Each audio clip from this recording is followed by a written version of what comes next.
I would repo like 60 cars by myself. Wow. And I got pretty good at it, learned how to get a little bit more stealthy. Stealthy is right. Stealthy. Middle of the night. That's right. I understand.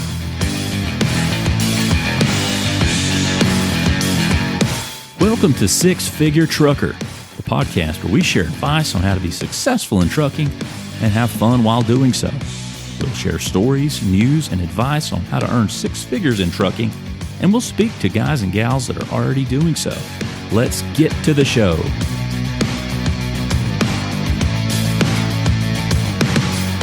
Hello, everyone, and welcome to the Six Figure Trucker, brought to you by Norton Transport, where we join you each and every Thursday. And those of you who listen to us on the regular, you know this is a space where we elevate and celebrate the drivers. We couldn't do it without them, obviously. They are the backbone of our company, and without them, it would not be possible. And we want to just lift them up for what they do, because it's not an easy job out there, but it is a rewarding job if you do your homework. And last week, we heard from Clive Williams telling us about his professionalism, his job on the road, and he joins us now this week. And Clive, how are you? I'm doing great, man. Just out here trucking, baby. Out here trucking, baby. I hear you, brother. Now, you are you're in a dump truck right now, is that right? Yes, sir. And you picked it up in Alabama? Yep, Fayette. Out there at Ox Body. Ox Bodies, and you're headed now to Orlando, is that right? Yes, sir. How far along are you right now? I got about 6 hours left. Okay, so you're about not quite halfway, but somewhere in between. What's the top speed on that dump truck? So I haven't pushed it. I know it'll go 70. I haven't really pushed it past that, but it'll definitely go 70. You know, when you're driving, I had it cruising at 68 earlier. I got you. When you're driving a specialty vehicle like that, be it a dump truck or a crane or a cement mixer, garbage truck, there's a nice balance where you want to hit that sweet spot where you're not going too fast, and the fuel consumption. Is that something you think about? It's like, if I push it to 70, if I put the foot through the floor here, am I going to lose money in fuel consumption?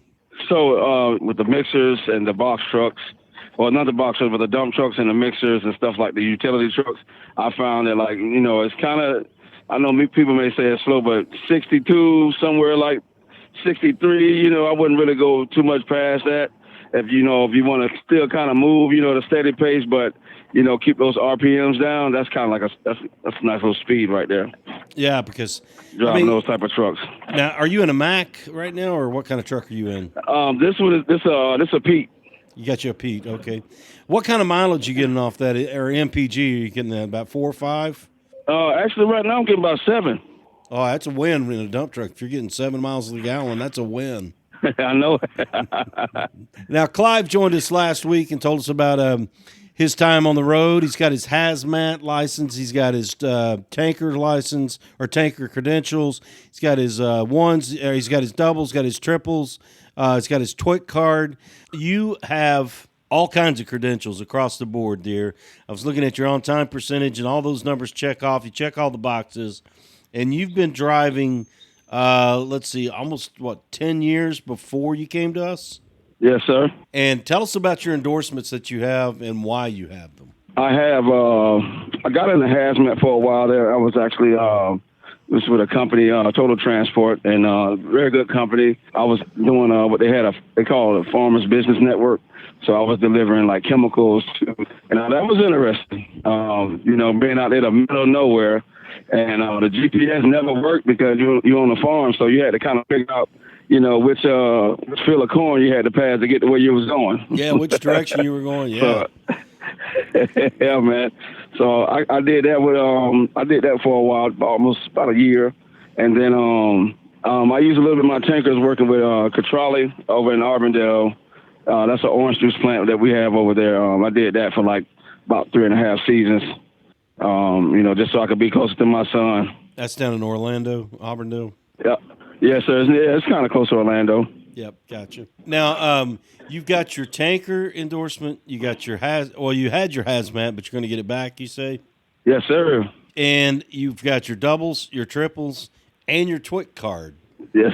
Now, I'm thinking out loud here that obviously you want all those things to open up your range of possibilities. Meaning, from that standpoint, there's not a load that you can't handle. Yes, sir. Now, I guess, how does that feel to have that in your back pocket, that kind of inventory to pull out if you need it? Man, it feels great, man. Like I said, when I got my CDL, I was just like a kid in the store, man. Got my CDL. I've done towing.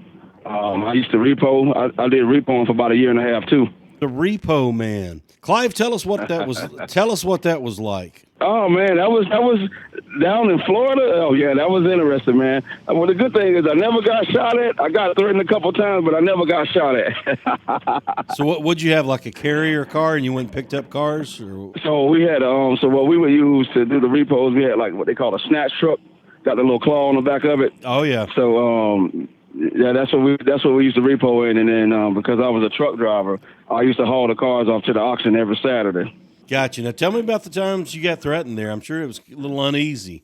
Oh yeah, man. What happened? Yeah, I didn't really like repoing too much because it kind of got to where it was a couple of scenarios where some people were just really struggling. I was like, man, you know what? I really don't like doing that. I know some people, they don't care because it's just a job. But for me, I would get a little emotional sometimes because you could just tell some people are really just struggling. Right. So that's what kind of made me like not want to do it anymore. I gotcha. Yeah, it's a tough job. I mean, there's the danger component to it and the human component to it. You're taking, people's cars from them. And, I mean, it's nothing on you. It's just, they hadn't paid for them, so you got to take them. And but I can understand where you're coming from, your perspective. It's like you see people when they're down, kind of down and out. Yeah, man. Yes, I had had a couple of really rough scenarios where people were like threatening me or whatever, and it was most of the rich people.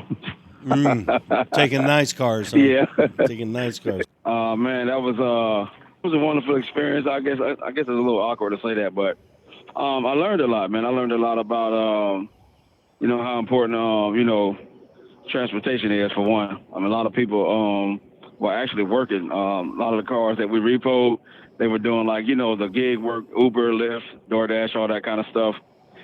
And so there was at one point in time when you repoed a car, you were just losing a car because you used it to go to work or used it for leisure. But now a lot of people, they're using cars to work with. So that was kind of bittersweet, man. And but like I said, I learned how important transportation is, and the other part was, repoing ain't, it's not fun, but it's not as dangerous as people think it is. It's not like how it is you see on TV where, people get shot at all the time.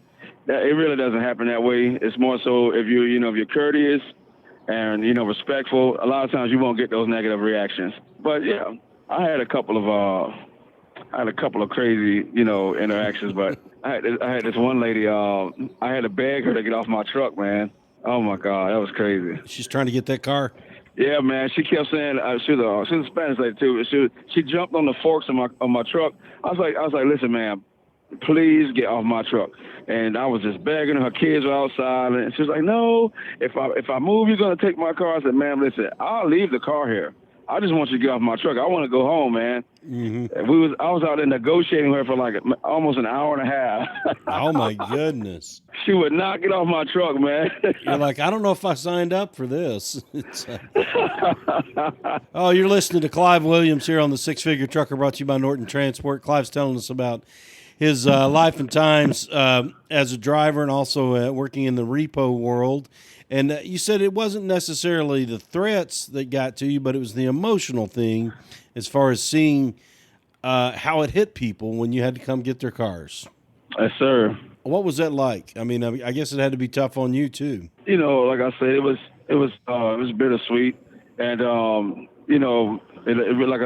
most important thing is I didn't realize how many cars and trucks, cars, anything. I didn't know how much stuff was moving around the country. And, man, we repoed so many cars. Like, I know there was some weeks I would repo like 60 cars by myself. Wow. Yeah, man. Yeah, I know that. I know what I'm saying. I got pretty good at it, to be honest with you, I didn't mean to. It's just because I'm the type of person, when I'm doing something, I like to, perfect it. So it more so became like a challenge for me. I got you. So. learn how to get a little bit more stealthy.